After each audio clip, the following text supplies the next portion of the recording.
Amasi wa Masi no onye si na ya Amasi wa Masi ya biko puta kokwenu ifo wa no dobunu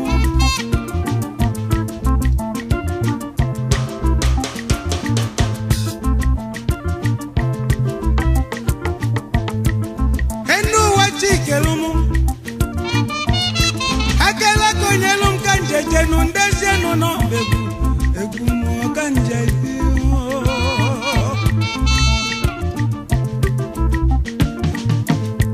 onye zikanta bilo mejiano wano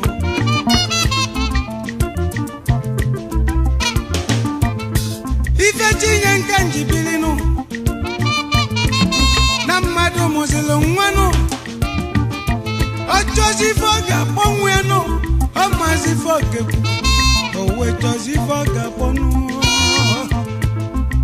amuche mmadu nyabozi afa mmadu no onye mazi uchi ibe ya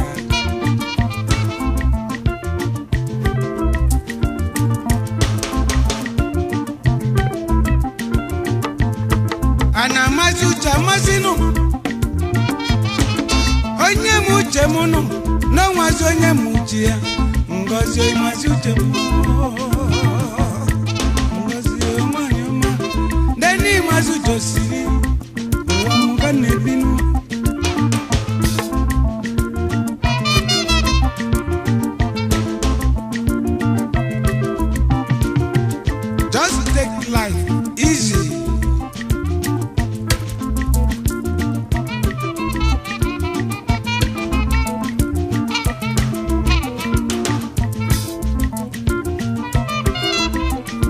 Joseph wanike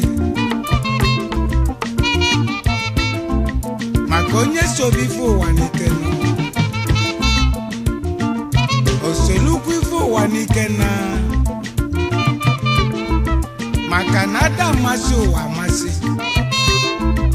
onye si na Amasi ife dị n'ụwa nke a mezenia na ọ nọ n'afụfụ sọba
never contented with all their wealth, but they rather choose to extract from the poorest people what little ever thing they have got to make them die. But that is never the will of God. We are told that we have to do unto others as we would like to be done unto ourselves. So when you are giving, do not feel that you are the greatest on earth. You are only made by God to help the less privileged in the society. Therefore, do not claim the world to be your home, because you must surely one day answer to the call of nature. So, be humble, honest, kind to your fellow human beings.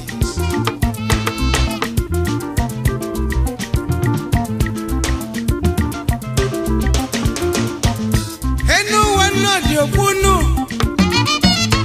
iju wano buno shimili onye danye no kubenu onye malu no gweno mutano onye na mazi gwotano omaka mili no jiro no shimila mamili enu wamoka na kono muno onye nechi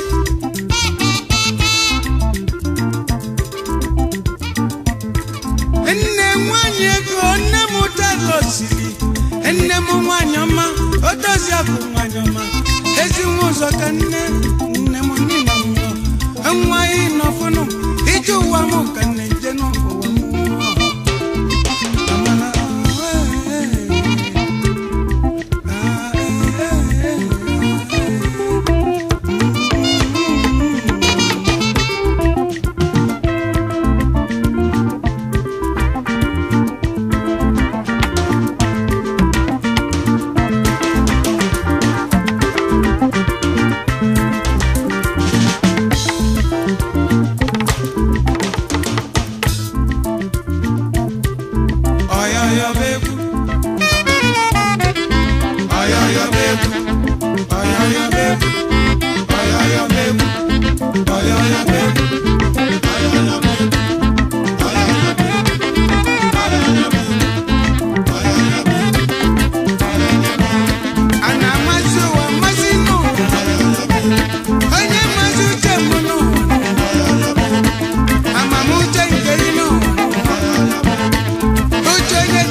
I say mountain.